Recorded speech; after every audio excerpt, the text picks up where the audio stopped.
Genghis Khan, Tamerlane, Nadir Shah, Ghazni, Ghori ఎవరైనా కాని తమకున్న బలగంతో అక్రమంగా బలహీన వర్గంపై దాడి చేసి సామ్రాజ్యాలు స్థాపించారు. ప్రజలను చితకబాదారు, వారి చేత సేవలు చేయించుకున్నారు. దైన్యాన్ని, దారిద్ర్యాన్ని ప్రజలకు మిగిల్చారు. అన్ని వేళలా ప్రజలు బానిసలుగా నిత్య నిరంతర నిస్సహాయ స్థితిలో పడి ఉండేవారు. హిట్లర్, ముసోలిని, వారి అండదండగా గోబెల్స్, గోరింగ్ నియంతృత్వాన్ని నిర్వర్తించారు. ఎన్నో దేశాలను కబళించారు. కరుణ రసపూరిత కన్నీటి గాథలతో ప్రజలను వెలవెల్లాడించారు. ఏ దేశ విన్నారుగా సూపర్ స్టార్ కృష్ణ గారు నియంతల గురించి ఎలా చెప్తున్నారో. అసలు ఈ నియంతలు ఎక్కడి నుంచి వచ్చారు? మొఘల్స్ వాళ్ళు వచ్చారు. మొఘల్స్ ఎవరు? ఇన్వేటర్స్, డెకాయిట్స్. ఓకే, అదంతా పక్కన పెడితే ఔరంగజేబు ఒకడు ఉండేవాడు. వాడి తండ్రి షాజహాన్. ఆ షాజహాన్కి 14 మంది పిల్లలు. ఆ 14 మంది పిల్లలు దారా షేక్ అని ఒకడు ఉండేవాడు.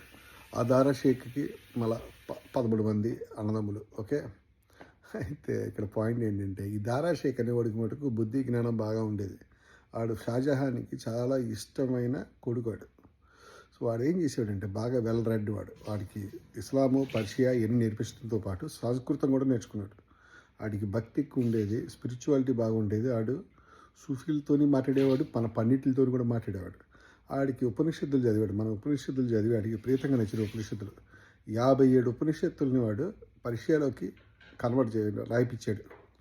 ఓకే, వాడు ఒక చిన్న స్టేట్మెంట్ చేశాడు. ఇస్లాం ఎంత పవర్ఫుల్లో ఉపనిషత్తులు మిగతాయి కూడా అంతే పవర్ఫుల్, అన్ని రిలీజియన్స్ ఒకటే అన్న ఒక కాన్సెప్ట్కి ఆడు వచ్చాడు. ఫస్ట్ ఆడు వచ్చినప్పుడు అంతా సవ్యంగా ఉన్నప్పుడు ఓకే, ఈ ఔరంగజేబు గారికి రిలీజియన్ మీద ప్రేమ కాదు, నా కొడుక్కి కావాలి పవర్. అందుకని వాళ్ళ అన్న మీద ఇస్లాంకి వ్యతిరేకి అని చెప్పి ఒక మూమెంట్ తీసుకొచ్చి వాళ్ళ అన్నని లేపేశాడు.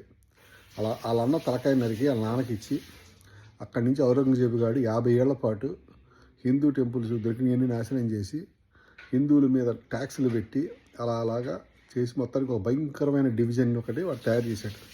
సో ఇవాళ ముస్లిమ్స్ ఇస్లామే ఒక మతము, ఇస్లాం తప్ప ఇంకోటి లేదు అనే ఒక భావన క్రియేట్ అవ్వడానికి కారణం ఔరంగజేబు. వీళ్ళు ఔరంగజేబుని కాకుండా అదే దారాషేక్ని ఫాలో అయి ఉంటే ఇవాళ ఈ గొడవలు ఉండేవి కాదు. సో మళ్ళా ముస్లిం సోదరులందరూ ఒకటి తెలుసుకోవాలి.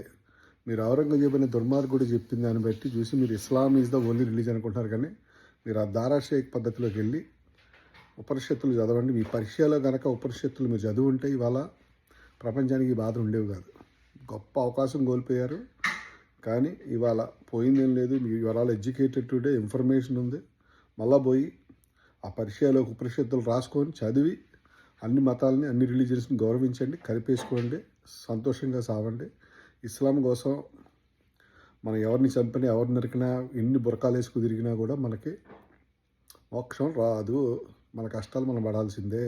ఓకే, మనం అలాంటి పనులు చేస్తే మనం టెర్రరిస్టులు అంటారు తప్ప మనకు ఒరిగింది ఏమీ లేదు.